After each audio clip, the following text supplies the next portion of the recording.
Week 4 showed exactly what my system, SPI, is designed to identify. Not just stronger lifts, but a stronger system. Squat was the biggest positive signal of the week, with 485 at 127 and 555 at 118 seconds, and then 575 at 149. The key takeaway was that 555 moved fastest and I stabilized under load. That tells me the system became more prepared as the session progressed. Force production increased while maintaining structural efficiency. Even after adding another 20 pounds, the lift remained in the green band. That's not just strength, that's the system expressing reserve capacity without excessive signal cost. Bench primary continued trending upward. 330 times 1, 340 times 1, and 350 times 1.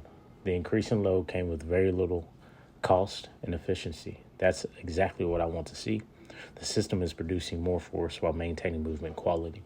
Later in the week, I did 315 times 5 and 324 times 5, 324 being the top set and 315 being the back down. The final set entered the red band, which was the 324. But I don't view it as a strength loss. I view it as accumulated local fatigue, specifically the bench. The system had already produced enough quality work for the week, and that final set simply exceeded the day's recoverable capacity.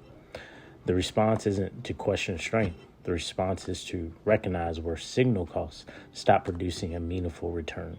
And in this case, it was at the 324 threshold mark for 5 reps.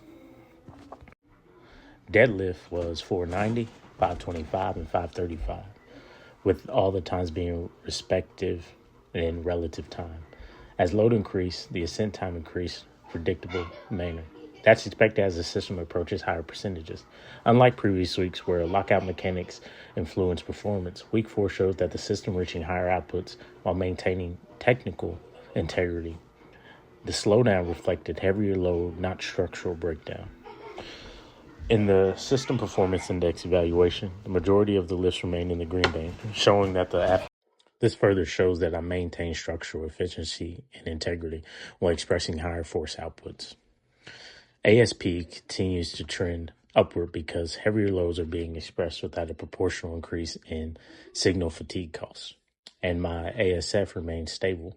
The structure ceiling continues to support increasing performance without evidence of system integrity, structural integrity fatigue. And then within the SCI remained controlled throughout the week, with one notable exception. The final bench volume set, the single red classification, does not define my week. It just simply identifies where the work capacity that I put forth was no longer recoverable. So hence a spike in fatigue. All in all, the conclusion of week 4, it wasn't about surviving training. It was about validating adaptation. The data shows higher force reduction, stable structure efficiency, controlled signal cost, improved reserve capacity, positive adaptations across all 3 competition lifts. Within the System Performance Index system, it is not measured how hard training felt. It measures how efficiently I converted stress into performance. This week, the response was clear. The system adapted, point blank period.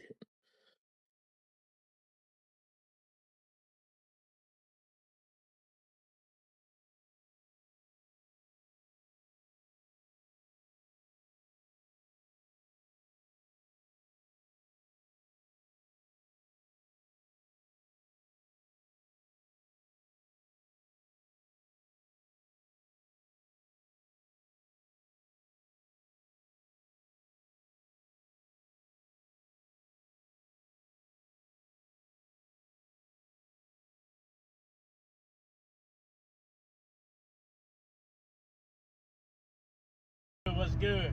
Hope you can hear me. We are done with the primary deadlift, primary squat for bench day. Just a small little recap, my analysis, but we're gonna get home, get some food in us.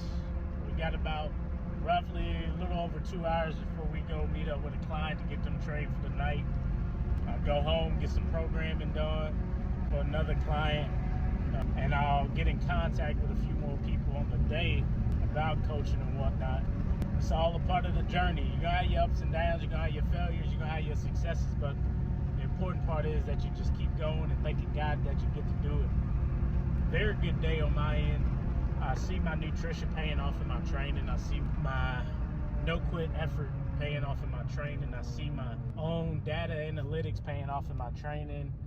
I see my own performative mindset paying off in my training. I don't know what else there is to say, man. Some people just do this shit on a whim, but when you understand that nothing ever happens by chance, there's always something that lines you up better or that pulls you further away from your goal, you tend to be a little bit more mindful of what you do and what you don't do. And I can't always say that I've been this way, but I've always been this way. Just the mentality. But we all know that mentality and actions are two different things, right? You can have the mentality but lack the action that'll bring things forthcoming, right? But you can have the action but lack the mentality, which also lack the forthcoming of things, right? So just be mindful of how you approach things. What you, man, do it with intention. I think Mr. Locken was talking about this not too long ago, just being intentional in what you do. It plays a deeper role than most of us expect when we allow ourselves to be intentional, regardless of the cost. Great things happen. Great things happen. Anyway, I'm gonna catch you on a little bit. Let me get home safely. Peace.